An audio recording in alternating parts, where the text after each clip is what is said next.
estamos viendo la tercera parte, ¿no es cierto? Recién vimos fuerzas de contacto y aquí básicamente vamos a revisar muy rápidamente las fuerzas a distancia, como son la fuerza eléctrica, la fuerza magnética, la fuerza radiante, la fuerza de gravedad, las fuerzas nucleares.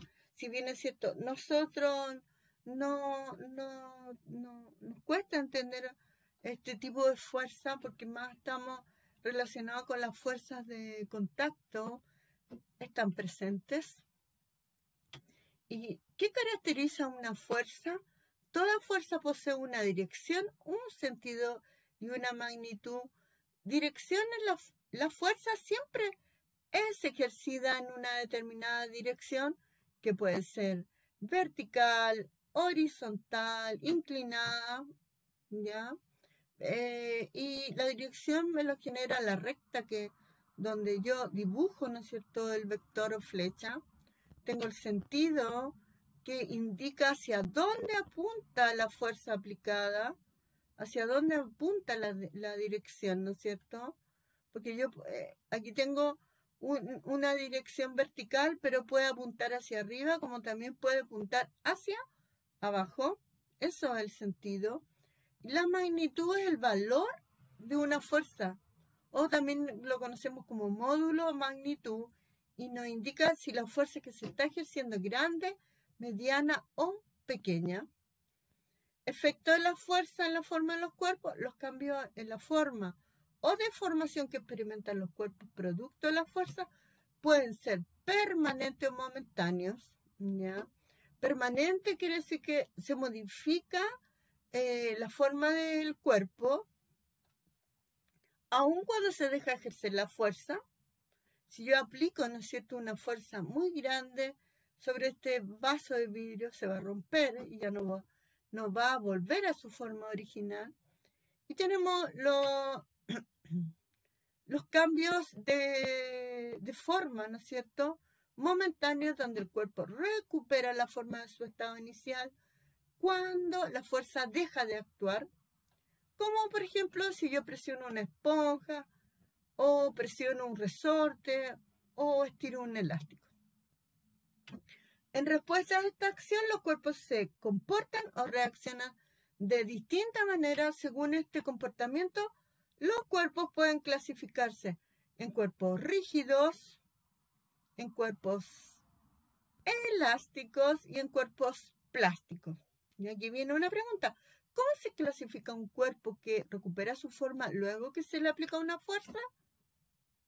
En este caso tenemos los cuerpos elásticos. Se forman cuando se les aplica una fuerza, pero recuperan forma cuando la fuerza deja de actuar sobre ellos. Por ejemplo, con un globo. ¿Quién no ha jugado con un globito? Ya. Cuerpos elásticos son, por ejemplo, el elástico, el resorte. Y aquí tenemos un buen ejemplo que es un globo.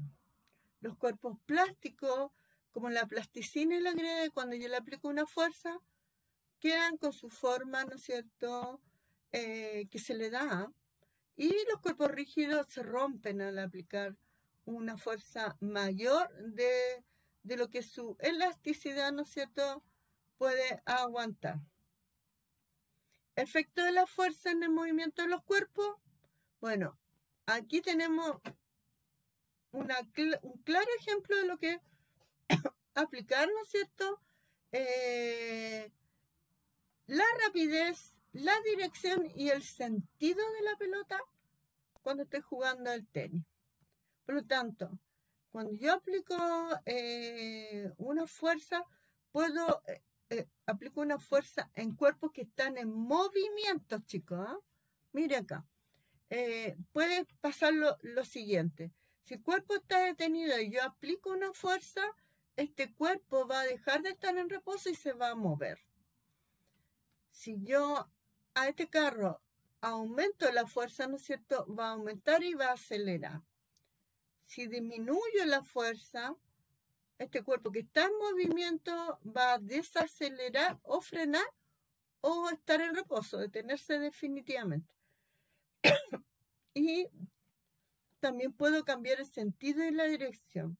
Por lo tanto, la pregunta es, ¿qué efectos puede producir una fuerza sobre un cuerpo? Bueno, ya sabemos, deformar este cuerpo, cambiar la velocidad del cuerpo, ¿no es cierto? Ya sea aumentar la velocidad, disminuir la velocidad o detener el cuerpo en movimiento, cambiar la dirección y el sentido, como por ejemplo, ¿no es cierto?, cuando jugamos con una pelota.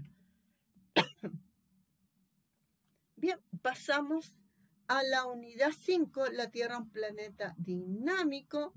Bueno, nosotros somos un país que sufrimos fenómenos sísmicos. En nuestro país prácticamente se alinea con la zona en que interactúan las placas tectónicas de Nazca y Sudamericana, lo que impacta con frecuencia a Chile y al mundo con lo que conocemos como sismos o maremotos o tsunamis, que no están tanto acá en Chile, ¿no es cierto? Y de ello tenemos que entender que existe una necesidad de crear una cultura que nos permita comprender y enfrentar en forma individual y colectiva, es decir, con la familia, los amigos, los fenómenos sísmicos, que nosotros somos un país dinámico, sísmico, y para entender estas manifestaciones o este planeta dinámico, vamos a hacer un análisis de las diferentes capas que está constituida en la Tierra desde la superficie hasta su núcleo, y que en la corteza se encuentran las placas tectónicas que al moverse pueden generar sismos, tsunamis o erupciones volcánicas. Y una vez que se logre comprender, ¿no es cierto?, las consecuencias, podamos prevenir y adquirir como una seguridad ante posibles riesgos naturales, producto de estos eventos, tales como formular o construir, ¿no es cierto?, modelos o medidas para prevenir situaciones de riesgo para la comunidad. Entonces, las placas tectónicas se localizan sobre una delgada capa de manto, aquí, en esta parte, aquí donde están las placas tectónicas, ¿no es cierto?, que se ubican en esta zona que está líquida, lo que conocemos como magma. Y hace, ¿no es cierto?, que este manto superior, que está formado por un material rocoso fundido llamado magma, se mueva, ¿no es cierto?, y se desplacen estas plaquitas. La corteza se divide en 13 placas tectónicas, pero hay algunos autores que hablan de 20 o de más, ¿ya? Porque estas mismas se pueden subdividir estas plaquitas.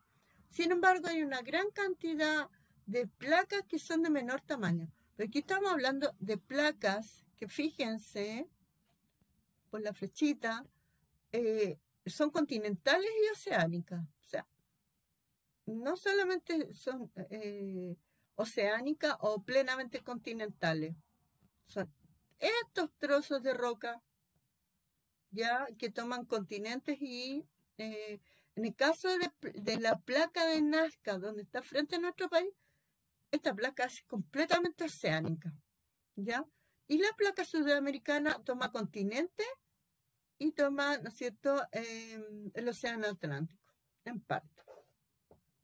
Movimiento de las placas tectónicas, debido a que las placas tectónicas están en constante movimiento, se produce el contacto de unas con otras, fíjense ahí, a las zonas donde se enfrentan estas dos placas, se les denomina límites. Por lo tanto, tenemos un límite divergente que se genera cuando dos placas se alejan entre sí. Fíjense la flechita. Tenemos los límites convergentes, que es cuando dos placas se acercan entre sí, que es el caso de nuestro país, ¿ya? Tenemos una frontera convergente. Y ahí vamos a explicar, es lo que ocurre en nuestro país, donde choca la placa de Nazca, la oceánica, con la placa sudamericana, produciendo primero, un cordón de volcanes, ¿no es cierto? Y obviamente los sismos. Y tenemos los límites transformantes. Se produce cuando una placa se mueve sobre la otra en forma paralela.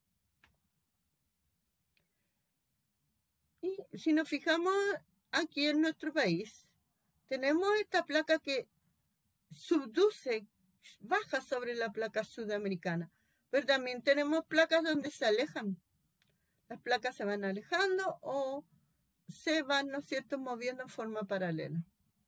Chile se ubica entre la placa de Nazca y la placa sudamericana, considerando que estamos dentro del anillo de fuego. Es decir, en toda esta zona hay cordón volcánico. ¿Qué placa tectónica se representa? Ya dijimos que la placa de Nazca subduce, baja esta masa oceánica, produciendo y generando, ¿no es cierto?, un magma líquido que emerge como cordón o volcanes. Nuestro país está a todo lo largo de la cordillera, posee volcanes, y tenemos la placa sudamericana, que es la continental. El movimiento de la placa tectónica ocurre permanentemente sin que lo notemos. Y bueno, tenemos los sismos que corresponden a un movimiento de la corteza terrestre, ¿ya? Recordemos que nosotros estamos en límites convergentes donde se encuentran dos placas. También tenemos los volcanes, que es típico de nuestro país, y se forma al producirse una grieta en la corteza terrestre. Genera ceniza, ¿no es cierto?, material piroplástico. Y tenemos los famosos maremotos, que son terremotos cuyo epicentro se localiza en el fondo del mar y genera grandes olas, las que se denominan tsunamis. El terremoto más fuerte registrado en la historia de nuestro país fue, ¿no es cierto?, el año 1960 y afectó a Valdivia. Estamos hablando de 9,5 grados. Es uno de los terremotos más grandes en cuanto a la escala, al movimiento tectónico. Se dice que cambió toda la superficie de Valdivia, ¿no es cierto?, y cayó una parte de Valdivia 2 metros bajo el nivel del agua. Si estás en la costa y ocurre un terremoto, ¿qué acción preventiva es recomendable? Siempre estamos hablando de evacuar, a zonas de altura. En Chile tenemos que aprender que existen señales que representan situaciones de riesgo para la población, lo que conocemos como desastres naturales, que vendrían siendo los terremotos, ¿no es cierto?, los tsunamis, una gran ola, eso significa, y las erupciones volcánicas. Y bueno, pasamos al contenido de quinto, chicos, el ciclo 1 y 2, y dice: sin agua no hay vida. ¿Por qué esta afirmación es correcta? Mire qué importante. Nosotros conocemos las capas de la vida, ¿no es cierto?, y sabemos que son la atmósfera, la capa gaseosa, la litósfera, la capa del suelo, y acá tenemos la hidrósfera, que es la capa del agua. Y bueno, el objetivo central de esta unidad es poder, ¿no es cierto?, aprender características, distribución y estado en que se encuentra el agua en la naturaleza. Y bueno, hay que comprender la proporción de la superficie de la Tierra, que está cubierta por agua en su mayor parte salada, y también estudiar las características del océano, como la temperatura, la luminosidad, la presión y la diversidad de su flora y fauna. Y por último también describir las corrientes, las distintas corrientes que explican los efectos del clima, la flora y la fauna marina. Y por último, tomar conciencia de los diversos efectos de la actividad humana sobre el agua.